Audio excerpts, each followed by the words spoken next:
네, 오늘 성경 말씀 함께 봉독하겠습니다. 요한복음 6장 22절로 40절입니다. 신약 성경 마태, 마가, 누가, 요한 6장 22절부터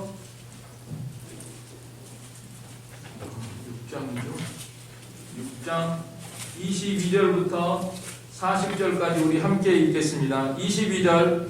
이튿날 바다 건너편에 서있던 무리가 배 한 척 외에 다른 배가 거기 없는 것과 또 어제 예수께서 제자들과 함께 그 배에 오르지 아니하시고 제자들만 가는 것을 보았더니, 그러나 디베레에서 배들이 주께서 축사하신 후 여럿이 떡 먹던 그곳에 가까이 왔더라. 무리가 거기에 예수도 안 계시고 제자들도 없음을 보고 곧 배들을 타고 예수를 찾으러 가버나움으로 가서 바다 건너편에서 만나 라비여 언제 여기 오셨나이까 하니, 예수께서 대답하여 이르시되 내가 진실로 진실로 너희에게 이르노니 너희가 나를 찾는 것은 표적을 보는 까닭이 아니요 떡을 먹고 배부른 까닭이로다. 썩을 양식을 위하여 일하지 말고 영생하도록 있는 양식을 위하여 하라. 이 양식은 인자가 너희에게 주리니 인자는 아버지 하나님께서 인치신 자니라.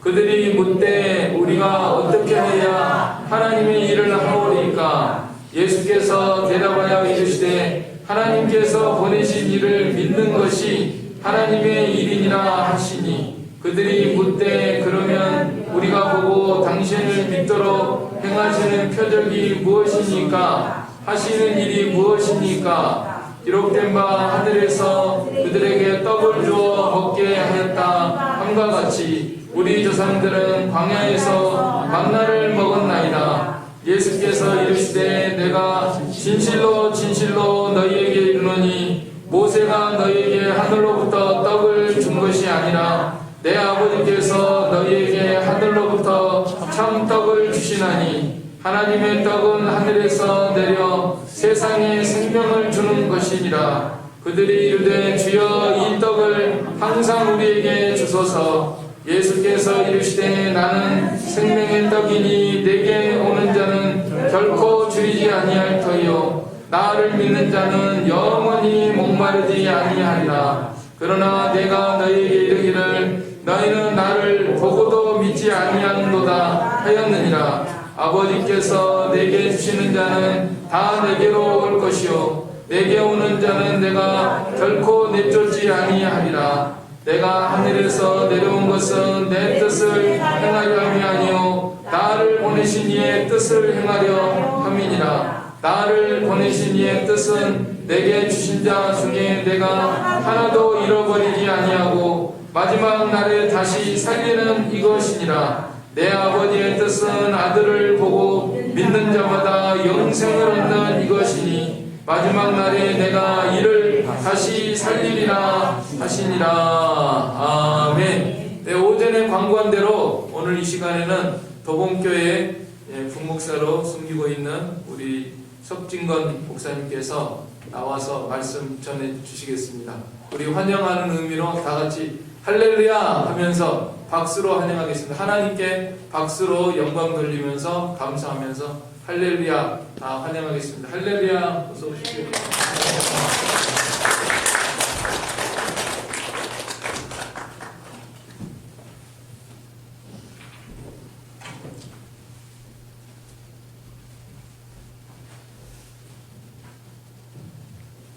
환영해 주셔서 감사합니다.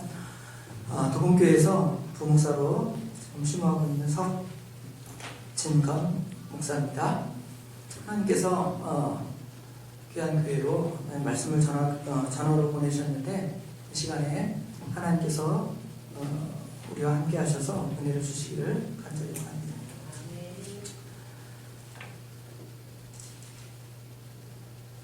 자, 오늘 본문은 요한복음 6장 22절부터 40절까지 말씀입니다. 오늘 본문의 말씀을 통해서 생명의 떡이신 예수님, 이 제목을 어떻게 적을까 고민했습니다. 생명의 떡, 예수님 이렇게 할지, 생명의 떡이신 예수님으로 할지, 아니면 생명의 떡 대신 예수님으로 할지 고민을 하다가 생명의 떡이신 예수님으로 제목을 잡았습니다. 곧 12월이죠? 네. 12월. 12월에 뭐가 있죠? 12월에 성탄절이 있습니다. 보통 우리 보수교회에서는 이런 교회력들을 잘 지키지 않는데, 좀 약간 그 진보적이고 오픈된 교회들은 교회력을 이렇게 잘 따릅니다. 교회력을 따라서 12월 초가 되면 성탄절까지 대림절이라고 해요. 대림절. 대림절이라는 말은 뭐냐면 예수님께서 임하시는 것을 기다린다. 그렇죠? 그런 절기를 지킵니다. 우리는 지키지 않죠. 그런데 그래도 우리가 그러면서도 우리는 누구를 기다리니까 성탄절에 오셨던 예수님을 기다렸던 것처럼 오실 주님, 재림하실 주님을 기다리기 때문에 우리가 근본 한 달 동안 주님을 소망하면서, 특별히 다시 오실 우리 예수님을 묵상하면서 지내면 좋을 것 같습니다. 초대교회뿐만 아니라 아마 말라기 시대 이후로 많은 사람들은 예수님의 초림을 기다렸습니다. 그렇죠? 하나님께서 선지자를 통하여 말씀하시지 않은 시대가 말라기 시대부터 시작을 해서 세례 요한이 등장할 때까지인데, 그렇다고 해서 예수님의 사람들이, 예수님을 믿는 사람들이, 예수님을 고대하던 사람들이 예수님을 전혀 생각하지 않고 자기 마음대로 살아가는 것이 아니라 예수님을 고대하고 소망하며 살았을 것을 우리가 압니다. 그런데 그 예수님이 어떠한 분이신가? 울린 것 같아요. 예수님이 어떠한 분이신가를 생각할 때에 요한복음에는 예수님이 이런 분이시다라는 여러 가지 표현들을 씁니다. 예를 든다면 나는 참 포도나무다. 나는 양의 문이다. 또 뭐가 있을까요? 나는 오늘처럼 생명의 떡이다 해서 7가지를 보통 나는 뭐뭐이다 하고 예수님께서 은유적으로 자신을 드러냅니다. 그런데 그 중에 오늘은 떡 대신 우리 예수님을 같이 상고해 보도록 하겠습니다. 예수님이 탄생하신 곳이 어디죠? 베들레헴. 베들레헴이라는 말은 히브리어로 벳이라는 말은 집이라는 뜻이고요. 레헴은 떡이라는 뜻입니다. 떡집. 예수님께서 떡집에 태어나셨는데, 떡집이라는 마을 이름을 가진 곳에서 태어나셨는데, 예수님께서 친히 우리의 생명의 떡 되신다는 것을 아마 예수님이 탄생하신 그 지명에서도 우리에게 보여줌을 알 수가 있습니다.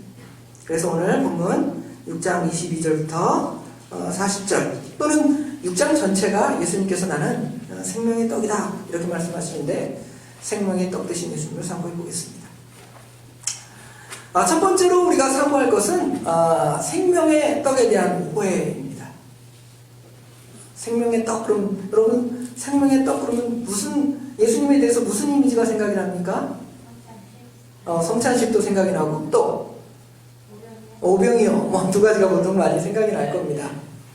그런데 예수님이 그런 떡에 대해서 말할 때 오해를 한 부분이 오늘 본문 앞에 6장 1절부터 15절에 등장합니다.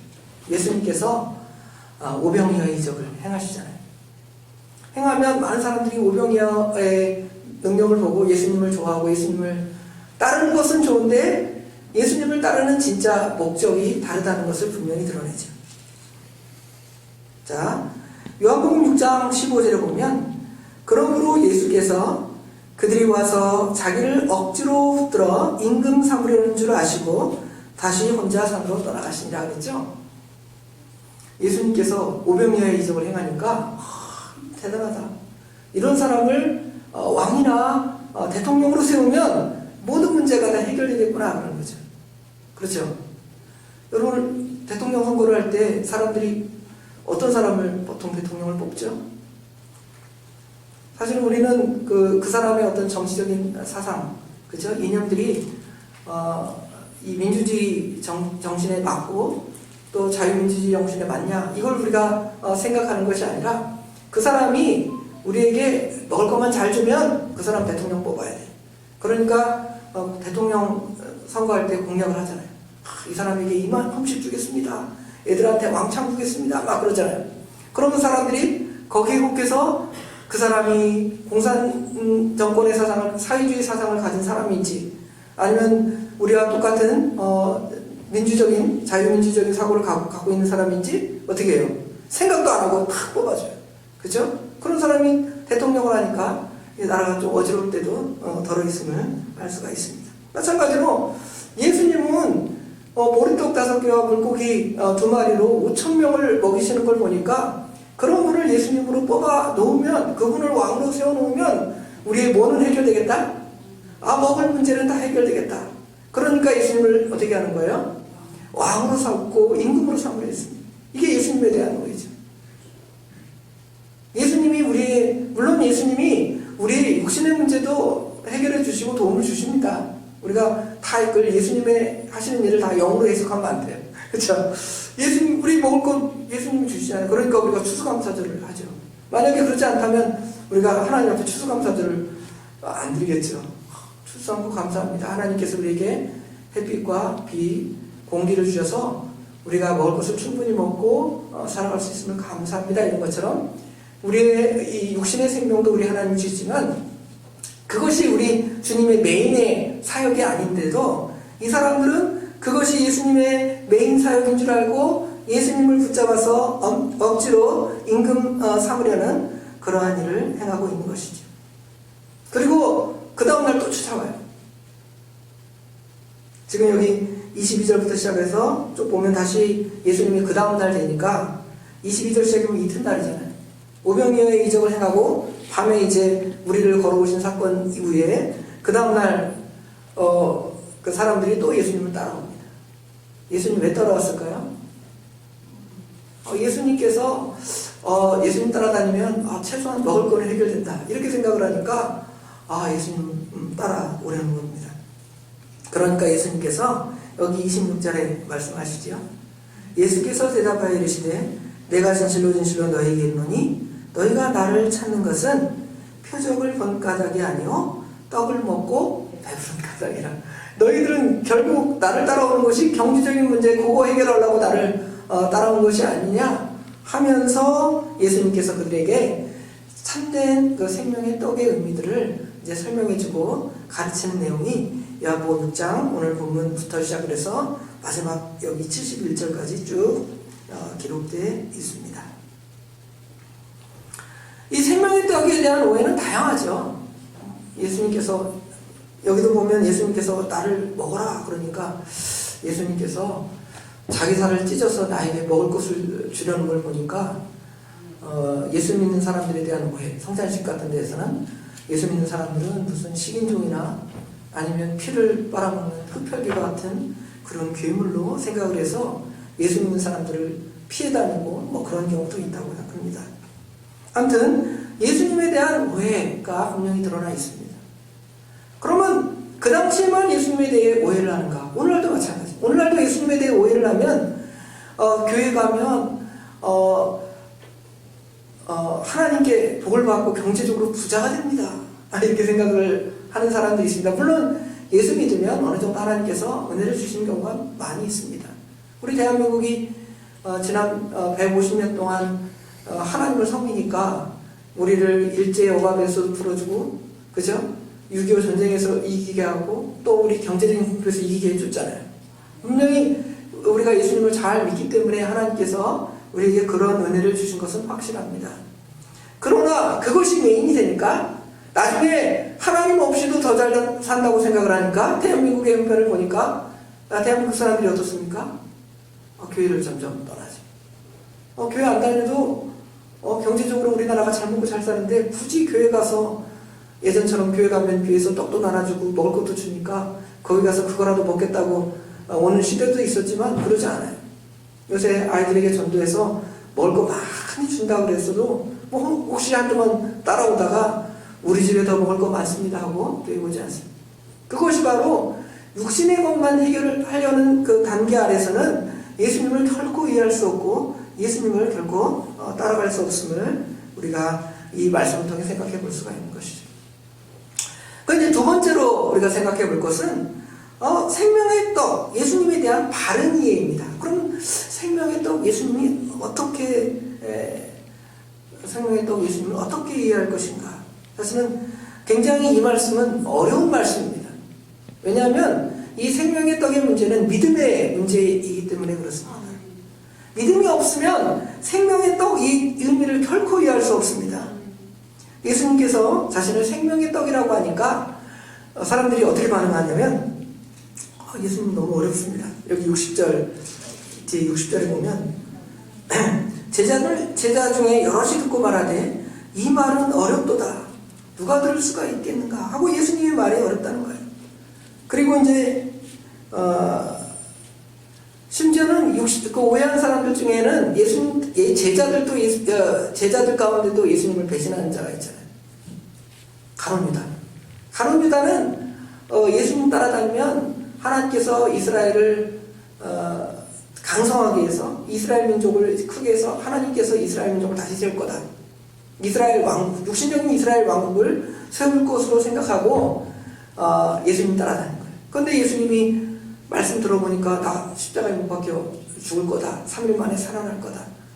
그리고 저항하고 대항하는 거 그거 성경적인 거 아니다. 산상수훈에 보면 오리를 가자 하면 심리를 가고, 그죠? 내 겉옷을 달라 하면 속옷까지 주라고. 그런 말씀 보니까 저 예수를 따라다녔다가는 내가 경제 문제는 전혀 해결받을 수 없을 거야. 그렇게 생각하면서 나중에 예수님을 어떻게 하죠? 예수님을 팔아먹잖아요. 그렇죠? 예수님을 오해한 사람들은 다양합니다. 그런데 그 예수님에 대한 그 오해를 해결할 수 있는 방법은 믿음뿐입니다. 믿음이 없으면 그 문제가 결코 해결될 수가 없는 것이죠. 그 다음은 68절에 있잖아요. 베드로가 뭐라고 고백을 하냐면 예수님께서 야 너네도 갈 거냐? 갈 테면 가라. 예수님께서 그런 식으로 말씀하시니까 시몬 베드로가 대답을 하죠. 시몬 베드로가 대답하되 주여 영생의 말씀이 주께 있사오니 우리가 누구에게로 가오리까? 예수님은 생명의 말씀이고 영생인데 우리가 누구에게 가겠냐는 거예요. 그렇죠? 여러분 누구에게 가겠? 하나님의 말씀을 나눠주는 교회에 가야 될 거 아니에요. 그렇죠?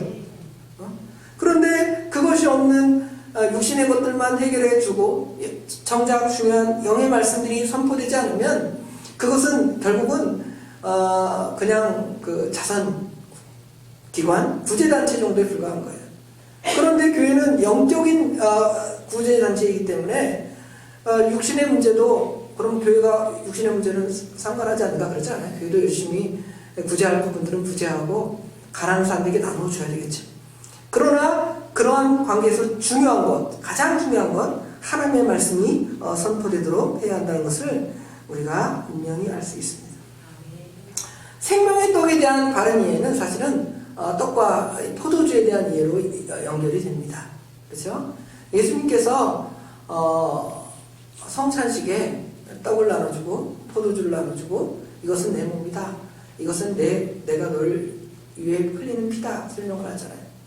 결국 예수님께서 십자가에 못 박혀 죽으심과 부활을 통해서 우리에게 영원한 생명, 영생을 주실 것을 이 생명의 떡 안에서는 분명히 보여주는 것이죠. 육신의 떡만 준다고 생각을 하면 그것이 해결이 안 될 텐데 영적인 문제를 해결해 주시는 분이라고 하니까 그거야말로 우리에게 참된 그 생명의 떡에 대한 이해가 아닙니까? 예수님은 창조주십니다. 그죠? 요한복음 1장에 보면 태초에 하나님이 계셨다고 그랬는데 그 하나님 예수님과 함께 계셨다고 그랬죠. 말씀, 로고스, 예수님입니다. 그런데 그 예수님께서는 처음에 우리에게 육신의 생명을 주셨겠죠. 창조했으니까. 우리 모든 인류에게 육신의 생명을 주었습니다. 그러나 모든 육체는 아담과 하와의 범죄로 말미암아 육체는 살았으나 영혼이 다 죽게 된 것이죠. 그러면 그 영혼을 어떻게 다시 살리겠습니까? 예수님이 오셔서 예수님께서 그 육체의 문제를 해결하지 않는 한 답이 없게 된 것이죠. 그래서 예수님께서 이 땅에 오신 겁니다. 성육신하셨고 또 마지막에는 피 흘려 죽으셨다는 것이죠.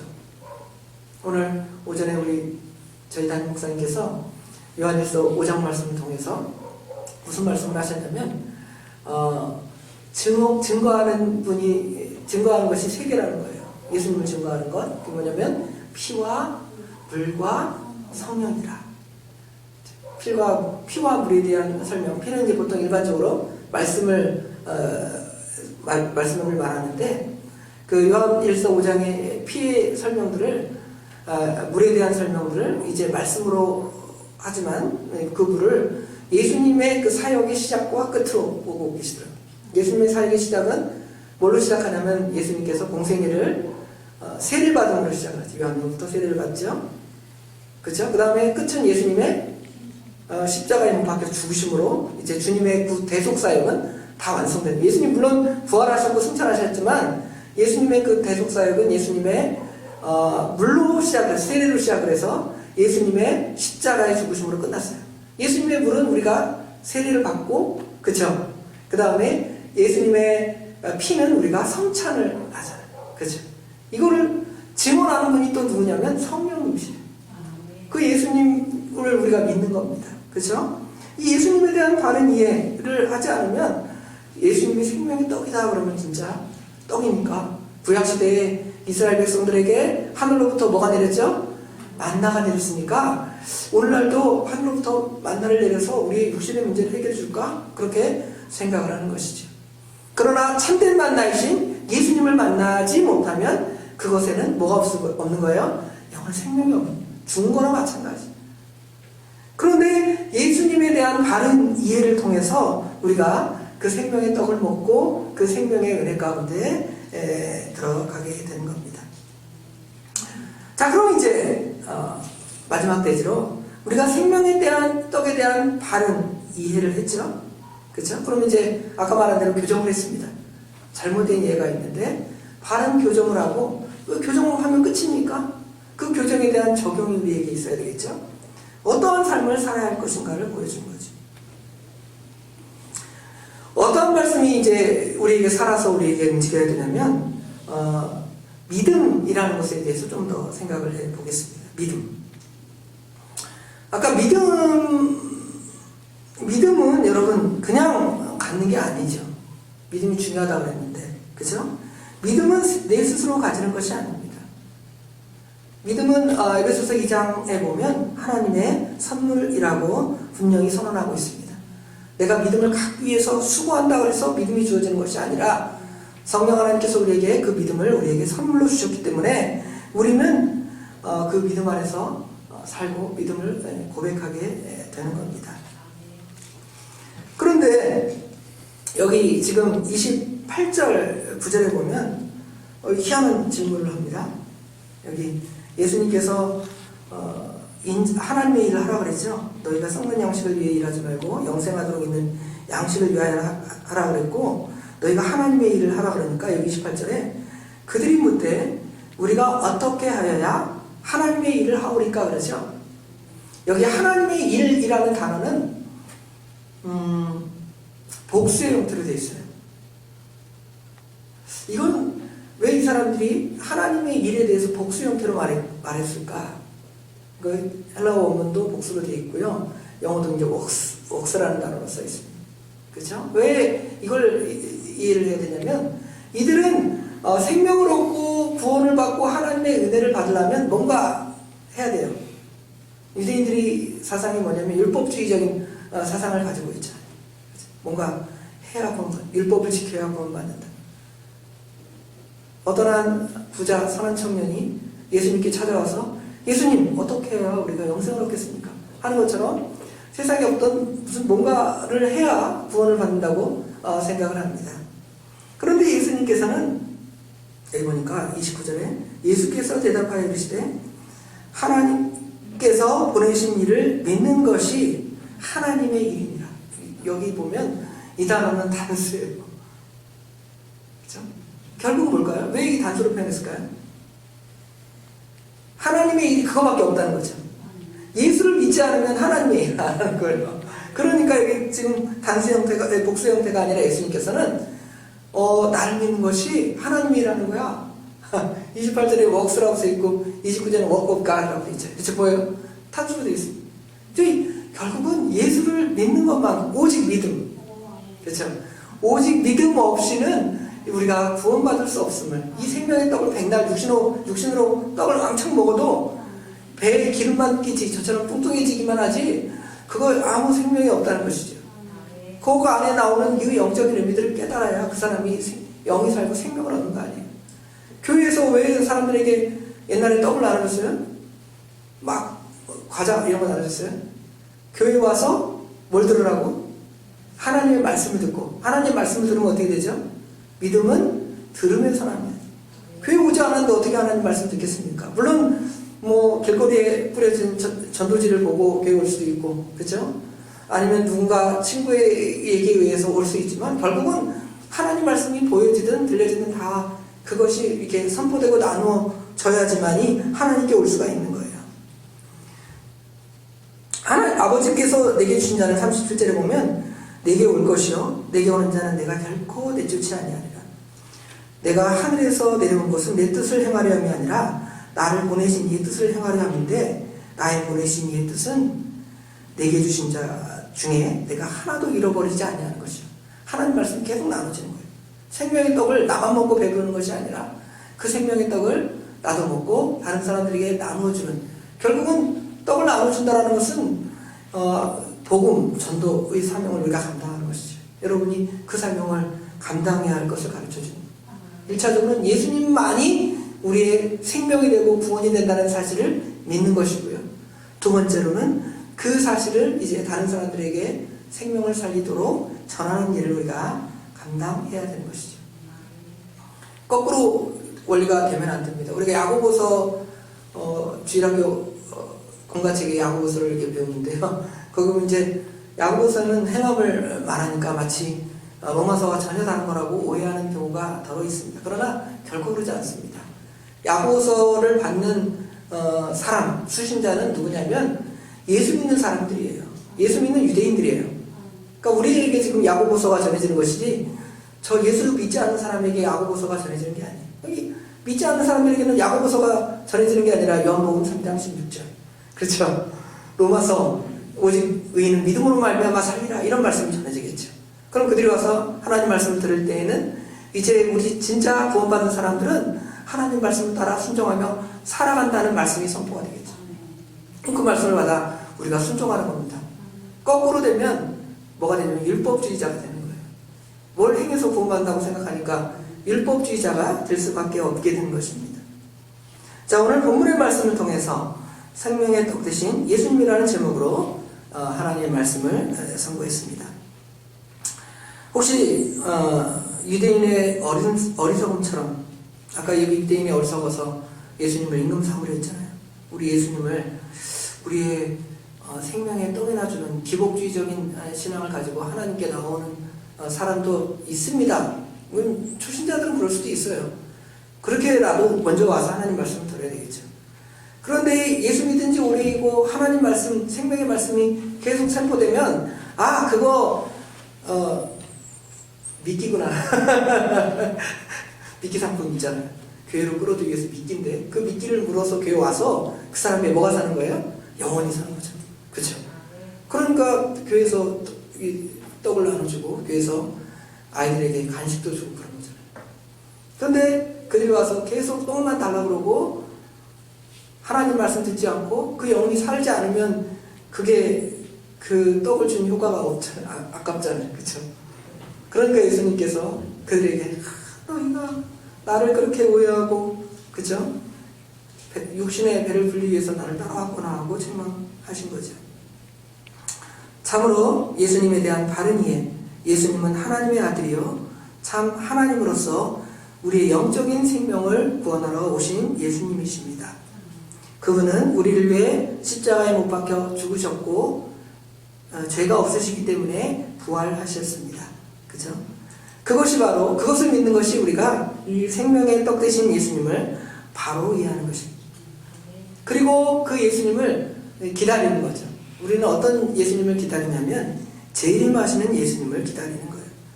우리 그 육체의 부활을 기다리는 것입니다.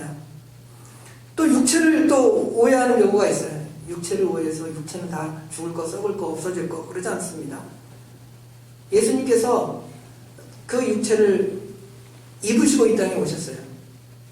육체가 정말 더러운 거라면 예수님이 성육신할 수가 없는 거예요. 그렇잖아요. 육체가 더러운 것이 아니라 그 육체 안에 있는 육체의 부패성, 죄로 말미암아 우리가 우리의 말이나 행동을 통해 죄를 짓게 되는 것, 그게 악한 것이지 우리 육체의 껍데기가 악하고 더러운 게 아닙니다. 어떤 사람들은 육체의 껍데기가 악하다고 생각해서 손이 도둑질을 했으니까 어떻게 할까요? 손을 잘라버리자. 그래서 발이 나쁜 데로 갔으니까 발을 잘라버리자. 그럼 발을 자르고 손을 자른다고 해서 악을 안 행할까요? 계속 행할 것입니다. 도박하는 사람이 손과 발이 끊어져도 뭘로 도박을 해요? 입으로 도박을 하든 헐기한 방법을 통해서 그 죄를 똑같이 지을 거예요. 그렇죠? 그래서 우리 그 육체가 물론 메인 기본은 아니에요. 우리의 그 중심은 영에 있습니다. 영이 중생하는 게 중요한 거죠. 그러나 우리 주님께서 육체로 또 오셨고 또 우리를 마지막에는 어떻게 하시냐면 부활시켜요. 그렇죠? 얼마나 그게 중요합니까? 만약에 그 영만 산다 이런 주장만 주장하면 어떻게 하냐면 예수님께서 십자가에 못 박힐 필요도 없고 부활할 필요도 없잖아요. 그렇죠? 그런데 예수님이 우리를 이제 마지막 날에 예수님께서 부활하신 것처럼 마지막 날에 우리를 다 주님의 그 심판대 앞에 세워서 우리를 부릅니다. 믿음의 사람들을 불러요. 부를 때 우리가 어느 편에 서겠습니까? 그 마태복음 25장에 양과 염소의 그 비유가 나오잖아요. 우리가 양의 편에 서서 그 생명의 부활로 나올 거 아니에요? 어떻게 그 생명의 부활에 들어가겠습니까? 예수님의 떡에 대한 바른 이해를 하고 예수를 믿고 예수를 믿은 우리가 하나님 말씀을 따라 순종해 나가는 사람들에게 마태복음 25장 34절부터 36절에 뭐라고 말씀하죠? 그때 임금이 그 오른편에 있는 자들에게 이르시되 내 아버지께 복받을 자들이여 나와 창세로부터 너희를 위하여 이르된 나라를 상속하라.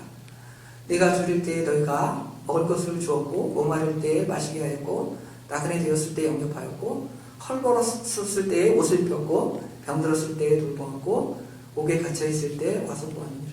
이런 칭찬을 받는 거예요. 생명의 떡에 대한 바른 이해하는 사람들은. 그쵸? 근데 오해하지 않은 사람들은 반대로 40절부터 43절에 뭐라 그래요? 너는 이제 왼편에 있는 41절을 보면 왼편에 있는 자들에게 이르시되 저주를 받은 자들아 나를 떠나 마귀와 그의 사자들 위해 예비된 영원한 불에 들어가라. 생명의 떡 그냥 복음이 들려졌는데 그 예수님을 믿지 않으니까 그냥 예수님은 먹을 거 주는 건 사람으로만 생각을 하니까 하나님의 영원한 심판을 받는 거예요. 우리가 이 생명의 떡 되신 예수님 근본에 이제 성탄절이 곧 다가오는데 그 예수님을 묵상하면서 예수님이 우리에게 어떠한 귀한 은혜를 주셨는지를 믿으면서 그 믿음 안에서 이기고 승리해 나가는 저희들이 되기를 주님의 이름으로 축원합니다.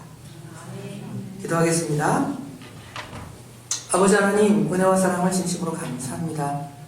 하나님께서 부족한 자를 세워서 하나님의 귀한 교회로 보내 하나님 말씀을 선포하게 하시고 특별히 성탄절이 가까이 오는 이때쯤으로 아버지 하나님 생명의 떡 대신 예수 그리스도를 아버지 하나님 선포하게 하시면 감사합니다.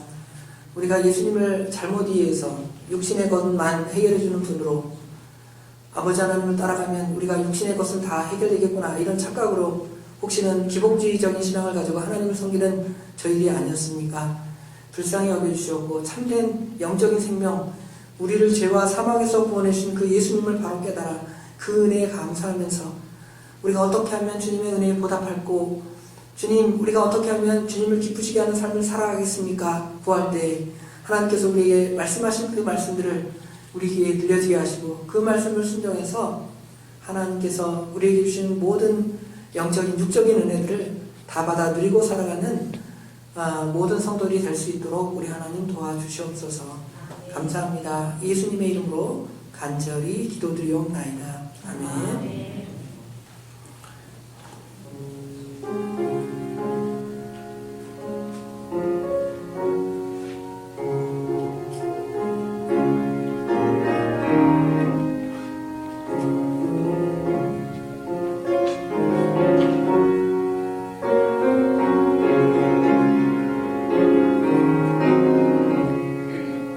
찬송가 198장 찬송하겠습니다.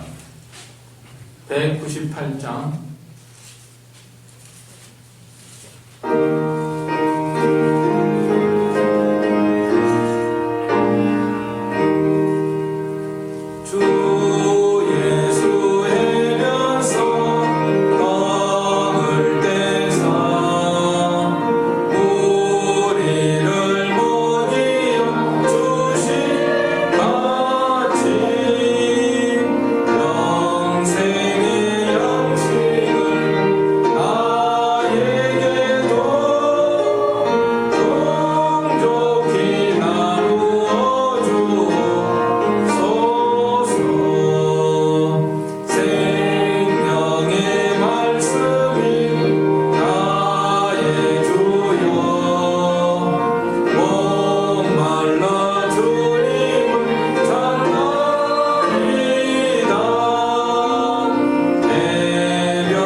말씀 전해주신 목사님께 감사를 드립니다.